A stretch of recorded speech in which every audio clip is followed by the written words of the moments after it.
Le 2 novembre dernier, nous fêtions le 200e anniversaire de la naissance de George Boole, considéré comme le créateur de la logique moderne. Bonjour à tous et bienvenue sur Basic Dev. Aujourd'hui, nous allons parler de l'algèbre de Boole. L'algèbre de Boole est un branchement des mathématiques qui présente la logique d'un point de vue algébrique. Cette représentation se fait par la modélisation d'états. Nous avons deux états, l'état vrai et l'état faux, qui sont des valeurs de vérité et qui sont fonction de certaines conditions. Nous avons donc un ensemble de deux éléments, 1 et 0, que l'on peut représenter par vrai, faux, ouvert, fermé, oui, non, allumé, éteint. Quel que soit le nom que vous donnez à ces éléments, il y a deux éléments dans cet ensemble. Deux lois sont applicables, lois qu'on appelle aussi opérations. Nous avons l'opération et l'opération ou, ainsi qu'une transformation appelée complémentaire, inversion ou contraire est notée non ou not en anglais. Ces lois et cette transformation sont à la base de fonctions logiques, la fonction logique fondamentale et les fonctions logiques composées. Nous appelons fonctions fondamentales les plus petites opérations que nous pouvons effectuer sur les éléments de notre ensemble. La première s'appelle la conjonction. Elle est basée sur la loi et, l'opération et pouvant être notée par un point, un accent circonflexe, un ou plusieurs et commerciales suivant les langages de programmation que vous utiliserez. La conjonction, utilisant une des lois de notre ensemble, son résultat sera également un élément de l'ensemble, ce qui veut dire que le résultat de x et y sera un élément de l'ensemble, soit vrai, soit faux. La conjonction nous dit ceci. Le résultat sera vrai si le premier élément et le deuxième élément est vrai. À partir de là, nous pouvons analyser les différents couples valeurs de x et de y afin de trouver le résultat de la conjonction. Nous avons deux éléments qui interviennent dans notre conjonction et chaque élément peut avoir deux valeurs. Nous avons donc au total 2 puissance 2 possibilités de couple valeurs possibles pour x et y, à savoir faux faux,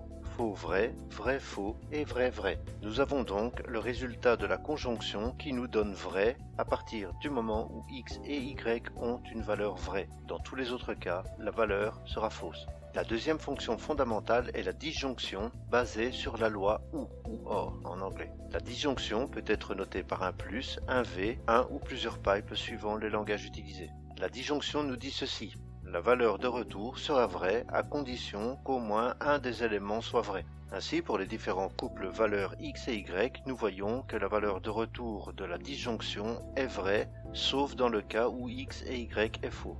Nous avons bien une valeur vraie dans le cas où au moins un des deux éléments est vrai. Et pour finir, la troisième fonction fondamentale, la négation, note x, que l'on peut noter par le tilde, un point d'exclamation ou une barre au-dessus de l'élément. Dans ce cas, on aurait par exemple noté x avec une barre juste au-dessus. Le note, comme nous l'avons vu précédemment, est en fait le contraire. Cela qui veut dire que note x retourne la valeur contraire de la valeur de l'élément x. Si nous avons x égale faux, note x renverra vrai, et si nous avons x égale vrai, note x renverra faux. Voilà, rien de bien compliqué à comprendre pour ces trois fonctions, conjonction, disjonction et négation. Maintenant, nous allons voir les différentes propriétés que l'on peut appliquer à ces fonctions. Nous avons l'associativité, la commutativité et la distributivité. Dire qu'une opération est associative, cela revient à dire que dans une fonction composée, comme par exemple x et y et z, nous pouvons par exemple regrouper x et y et calculer le résultat de cette opération et l'associer ensuite à l'élément z dans une autre conjonction pour trouver le résultat final.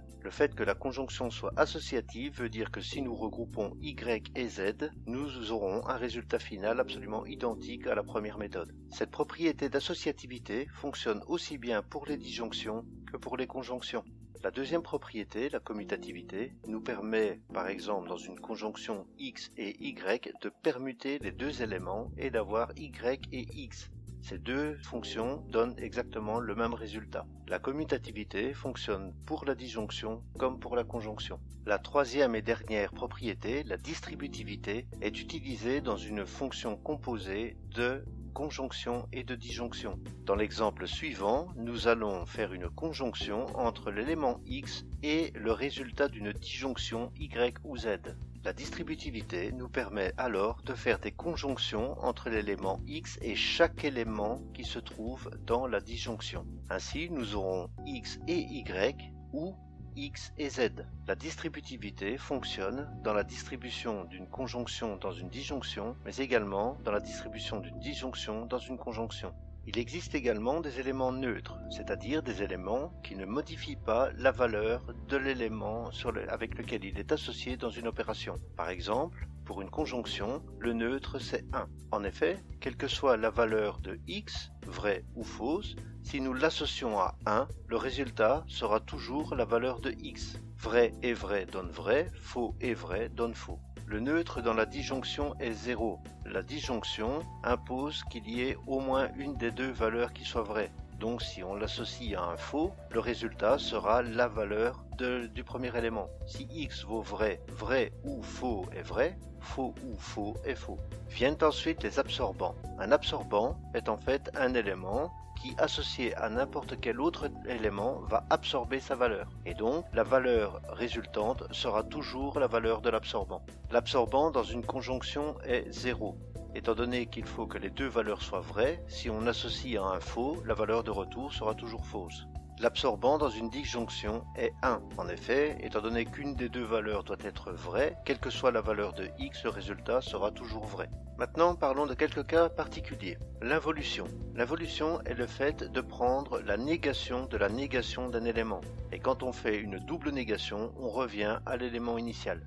Nous avons également le tiers exclu. Le tiers exclu, c'est prendre un élément ou son opposé. Le résultat de cette disjonction sera toujours égal à 1. Il faut qu'au moins un des deux soit vrai, et si on prend un élément et son opposé, au moins un des deux sera vrai. Et enfin, la non-contradiction, qui oppose un élément et son opposé dans une conjonction, et prendre un élément et son opposé sera toujours égal à 0. Voilà, nous en avons fini avec les fonctions logiques fondamentales, mais avant de vous présenter quelques fonctions logiques composées, j'aimerais vous parler de loi de Morgan et des tables de vérité. Les lois de Morgan sont basées sur la négation des deux lois de notre ensemble, à savoir la négation de la conjonction et la négation de la disjonction. Cela se lit de la manière suivante: non x ou y est égal à non x et non y. Pour vérifier cette égalité, nous allons utiliser une table de vérité ou une table de fonctionnement. Le fonctionnement est simple, nous allons mettre toutes les paires valeurs de A et B, et ensuite nous allons calculer chaque opération pour en voir le résultat. Pour calculer l'inverse de A ou B, nous allons d'abord calculer A ou B, et ensuite prendre l'inverse du résultat. Et de la même manière, pour calculer non A et non B, nous allons d'abord calculer non A, puis nous calculerons les non B, et ensuite nous verrons les conjonctions de non A et non B. Ainsi, nous voyons bien dans la table de vérité que quel que soit le couple valeurs A et B, nous avons le même résultat pour non A ou B et pour non A et non B. La deuxième loi de Morgan, qui est la négation de la disjonction, est notée non A et B est égal à non A ou non B. De la même manière que précédemment, nous voyons dans la table de vérité que quels que soient les couples valeurs A et B, nous avons bien le même résultat pour non A et B et pour non A ou non B. Voilà, ces lois sont relativement simples, nous pouvons maintenant passer aux fonctions logiques composées. Je vous ai montré précédemment qu'une fonction composée était en fait un ensemble de fonctions fondamentales regroupées en fonctions plus complexes. Et en fait, certaines de ces fonctions composées sont assez intéressantes que pour leur avoir donné un nom, et c'est ce que nous allons voir tout de suite. Nous allons commencer par une fonction que je vous ai déjà présentée dans une vidéo précédente sur la mémoire, que je vous invite à aller voir si vous ne l'avez pas vue. Cette fonction s'écrit de la manière suivante: A ou B et non A et B. Cette fonction particulière s'appelle le OU exclusif ou le exclusive OR, XOR en anglais. Regardons de plus près la table de vérité de notre disjonction A ou B et comparons-la avec la table de vérité de notre fonction XOR. L'opération XOR peut également être notée par un plus inscrit dans un cercle. Cette fonction se traduit par A ou B est vrai, mais pas les deux. Et en comparant les deux tables de vérité, nous voyons qu'elles ont les mêmes valeurs, sauf dans le cas où A et B est vrai. La fonction suivante, non A XOR B, que nous venons de voir, est en fait appelée une équivalence. Reprenons la table de vérité XOR et comparons-la avec celle de l'équivalence. Et là, nous nous rendons compte que l'équivalence renvoie toujours vrai à partir du moment où les valeurs de A et B sont identiques. un petit peu plus compliqué maintenant. Non A ou B.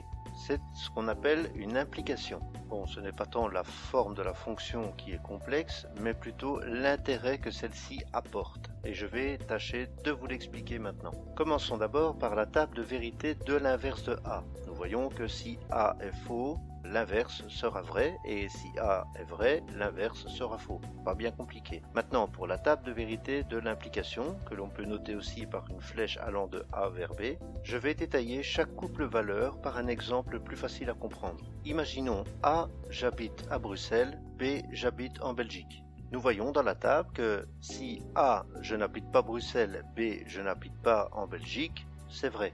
Pour la deuxième ligne, A, je n'habite pas Bruxelles, B, j'habite en Belgique. C'est tout à fait possible, donc c'est vrai également. À la troisième ligne, nous voyons A, j'habite Bruxelles, B, je n'habite pas en Belgique. Là, il y a un problème, ce n'est pas possible. Si j'habite Bruxelles, j'habite forcément en Belgique, donc c'est faux. Et enfin, le dernier cas, A, j'habite Bruxelles, B, j'habite en Belgique, c'est vrai. Voilà, c'est ce principe d'implication qui permet de dire que A est suffisant, mais que B est nécessaire. En clair, il est suffisant de dire que j'habite Bruxelles pour automatiquement habiter en Belgique, alors que l'inverse n'est pas vrai. Et enfin, une dernière fonction, A est note B. Cette fonction est appelée inhibition. Elle peut être traduite de la manière suivante. L'inhibition est vraie si A est vrai, sauf si B est vrai. Cette fonction est très utilisée en électronique, en électrotechnique, dans des schémas de câblage des circuits de commande à arrêt prioritaire. Mais nous ne faisons pas d'électronique ici, donc je vous laisse faire des recherches sur Internet si ça vous intéresse. Voilà qui termine cette vidéo, merci de l'avoir regardée et n'hésitez pas à faire monter mes statistiques en likant la vidéo, en partageant, en commentant. Si vous avez des questions, des suggestions, n'hésitez surtout pas, vous me retrouverez sur les réseaux sociaux habituels, Facebook, Twitter, Google+, sur YouTube, dans les commentaires, je réponds à tout. Merci et à bientôt pour une prochaine vidéo.